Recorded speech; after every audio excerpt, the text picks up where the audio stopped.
Are you truly infinite? Are you the embodiment of pure consciousness? Let's find out what the most dangerous spiritual book in the world has to say about this.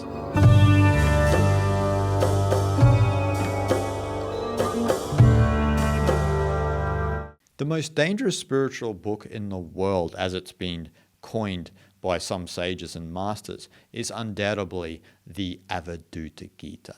Now, the Avadhuta Gita is a Nididhyasana text, and it stands alongside some of the great Nididhyasana texts, such as the Avadhuta Gita, the Ribhu Gita, the Mandukya Upanishad Kataka, the Yoga Vashishta, etc. These great texts on the ultimate nature of existence that often people come across when they're on the cusp of enlightenment or beyond the pale of enlightenment.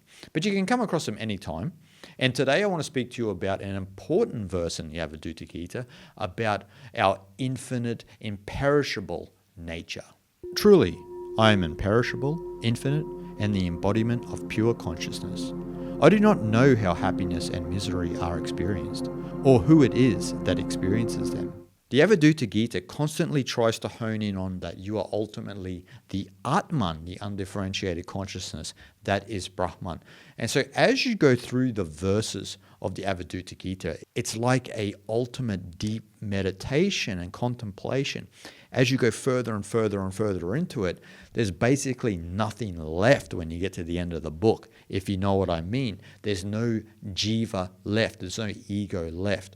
And that's the point of these Nididhyasana texts.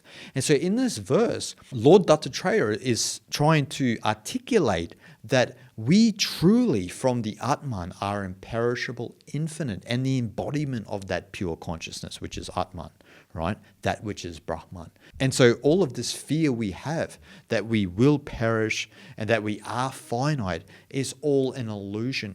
The jiva is perishable, is finite, and ultimately from these great texts is an illusion. It's like a wave in the ocean, right? The wave is the jiva, the ocean itself is the ultimate Brahman. But the wave cannot be separate from the ocean. But the wave itself doesn't have a real existence.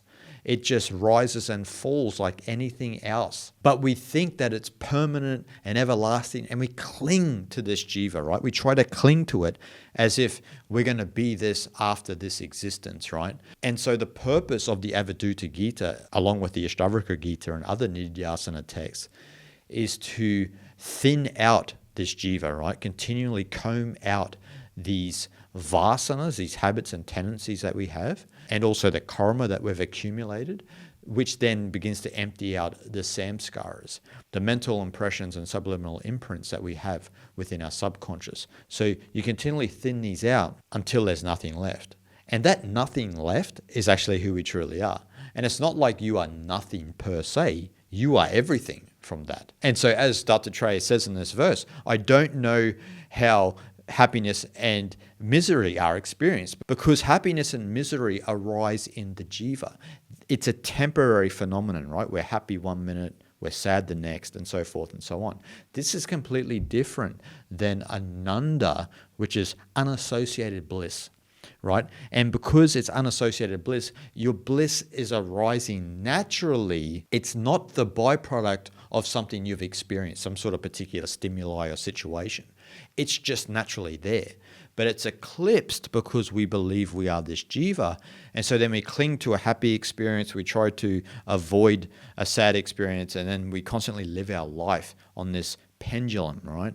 Where we're up and down and here and there and everywhere, where our ultimate nature is completely steady. And so to use the ocean analogy, when the ocean is completely steady, we can see into its nature, right? And its nature is transparent and reflective. And that's the nature of consciousness.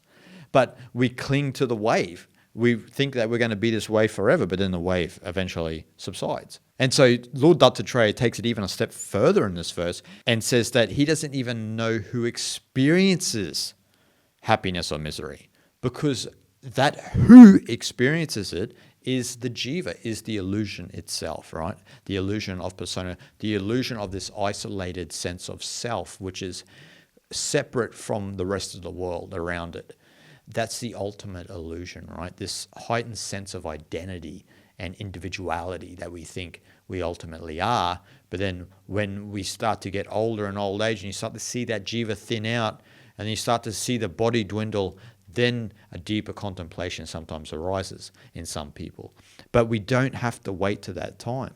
We should be contemplating that right now. And that's what Lord Dattatreya is trying to say in this verse. We are that ultimate pure consciousness, but we've been fooled into chasing happiness and trying to avoid misery because we think we are this jiva. We need to get to the state of Dattatreya where he doesn't even know who experiences happiness and misery because he is the ultimate Brahman.